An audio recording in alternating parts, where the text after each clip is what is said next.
Hello, everyone. This is Angelo Robles, founder and CEO at Family Office Association. If you're seeing this, this should be part 3, so the last one. We already did part 1 and 2. Part 3 of a very brief 3-part series on kind of a little bit of a mini preview of what a masterclass on creating a virtual single-family office would look like. So again, this will make a hell of a lot more sense if you saw the part 1 and part 2, although theoretically they're all good enough as standalone. And again, this is a topic that takes a long time and has deep learning, immersive, and experts to work with me and come in and really provide deep value, often over multiple days to a family. Doing a couple of short 7, 8, 10-minute videos is not really doing it justice. I'm glancing over this incredibly quick. It's relatively a pretty complex subject. And putting it all together, you absolutely want to do it right and want to be with a person in an organization that kind of knows what they're doing, has been doing this a long time, and hopefully has the respect of the community and others. So just be aware. On that note, let's continue to part 3 of the virtual family office. Well, as you can see with the screen in front of you, a very important part of a virtual family office is going to be technology. It's more of a digital age. And this is going to be incredibly important to managing more of a remote and more limited but highly effective workforce, to outsource partners, to communication and other technology and protocols with the family. So technology is going to be an incredibly important part of any family office, but especially of one that is looking to be more modern and effectively more virtual. Again, there are going to be slides like I discussed in part 1 and part 2 where I'm going to either completely skip over or glance over. I wouldn't say they're overly critical to the core message that we're trying to make. But this one notes in a study, really only 17% of many of the C-level executives in part of the study that was done are really leveraging and using what kind of 4.0 technologies. Again, many organizations and family offices are worse, tend to be really kind of behind the times, and they're going to be gravely hurt and be nowhere near as effective, as efficient as they could be without grasping some of the technological advancements they should be incorporating. Disrupting competitors, I felt it was an interesting stat. Only 3% are thinking about it. In the SFO world, this is less valuable per se, but nonetheless, I felt it was a good giveaway. Okay, let's get to some of the main areas with technology. We broke it down into several. One, we're labeling, as you can see on the screen, communication. So you do have private family portals, and this applies to executives in the family office, a foundation. You could have multiple board member and committees. So any of these platforms at Sumitas or Trusted Family, and Trusted Family I have a little bit more experience with. I think they do an amazing job. They're a European organization. They've been around a long time. They're founded by generational families of wealth, so they really kind of tie a lot of that in. What an amazingly powerful platform these are to communicate remotely, to share documents, to so many different ways to communicate, and then have breakdowns between, okay, here's the family members, here's the family office executives, here's the people in our committees, and maybe here's some strategic advisors, and give maybe different levels of access to each of them. What a powerful tool that so few families are familiar with in creating a virtual family office. You also, as I point out there, group messaging, Slack probably being the most common, but Workplace by Facebook and Microsoft Teams, Chanti are all examples. You need to be able to communicate. You need to communicate frequently and differently than potentially if they were more traditional in a classic office. So especially this is really important. You got to nail this. It's free, it's cheap. You just have to feel comfortable using it and making sure others use it. For communication, I am looping in social media. I think it's a little bit underrated relative to LinkedIn, WhatsApp, and others could be powerful tools to help communicate as well. Meetings, virtual meetings, Zoom, FaceTime, Google Hangouts, Slack you could even use for that are all examples, and there's many more, but these are some of the more well-known examples to have some level of visual impact relative to communicating occasionally with someone. WeWork is also an interesting opportunity if you want to host meetings or have remote employees, but they need a little bit of an office. WeWork could be an option.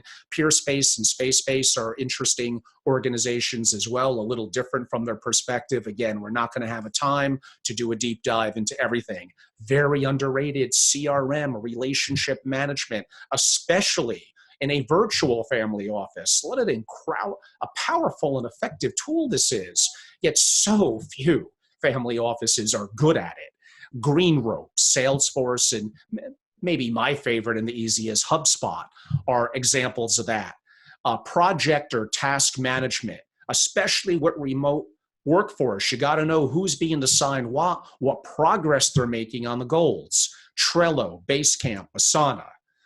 You have document management from Dropbox, Google Drive, Box. Those are all powerful resources for, again, any family office should have these, but especially ones that are more remote, more virtual, and more digital. They absolutely will make you more effective and more efficient, doing effectively more with less, and being very nimble in a world that appears, especially now during the times we're going through, that is changing by the minute. You have technology resources, a whole bunch load. This is a tiny percentage for finances, accounting, and investing. Sage Intact is an amazing company with a very powerful multi-entity accounting platform and more. You have iCapital Network, an opportunity to access some direct deal flow.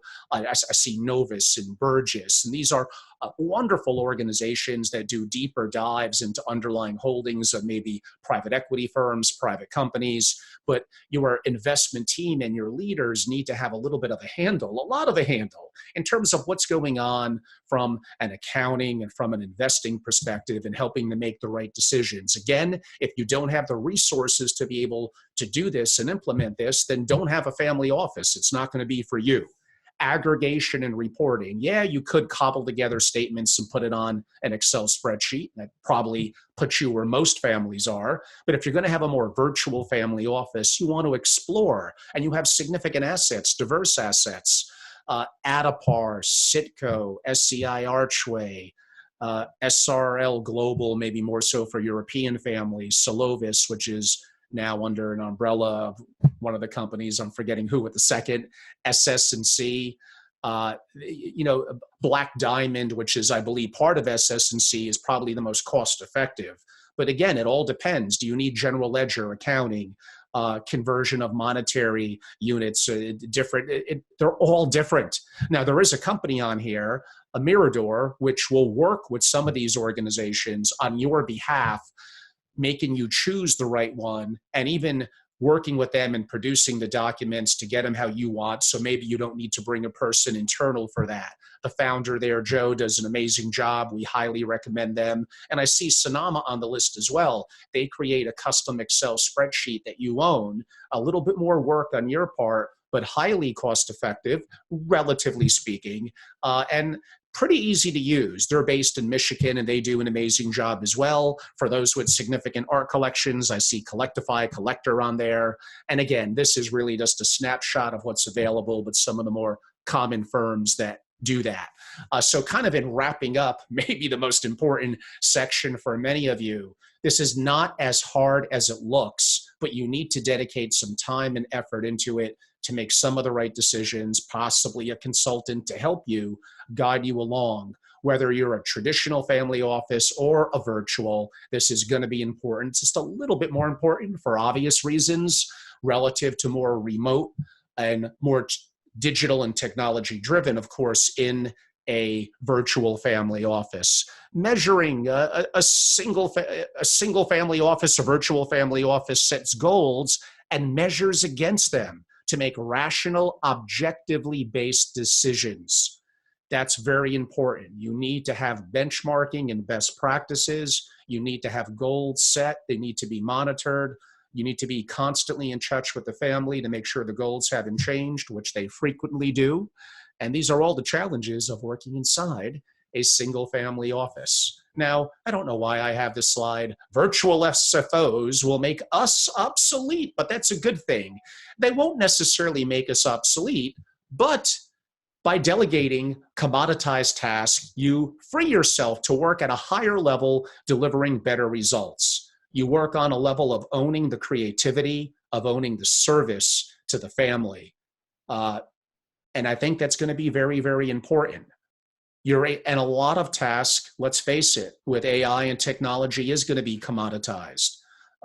There's a changing of the guard, a changing dynamic inside of family offices. You have to realize this. Things aren't going to be the same anymore. They're changing rapidly. You need to better understand all the things I spoke about in part one and part two and part three and putting this together. And yeah, the world is changing. We are kind of becoming more, as sad as it is, replaceable. We need to adapt, our cognitive flexibility, our creativity, our brain capacity, our emotional intelligence that makes us human, and our interaction with our relationships. I think I'm done.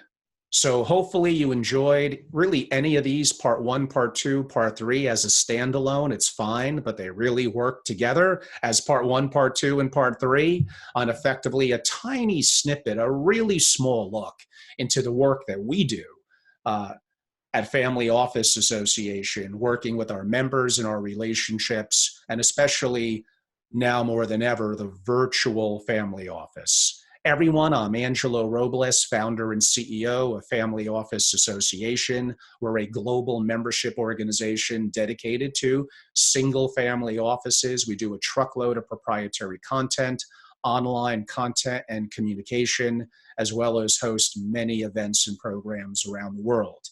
Thank you all for listening or watching in. You could reach me at angelo@familyofficeassociation.com, on social media where I'm pretty active, or 203-570-2898. Thank you all very much.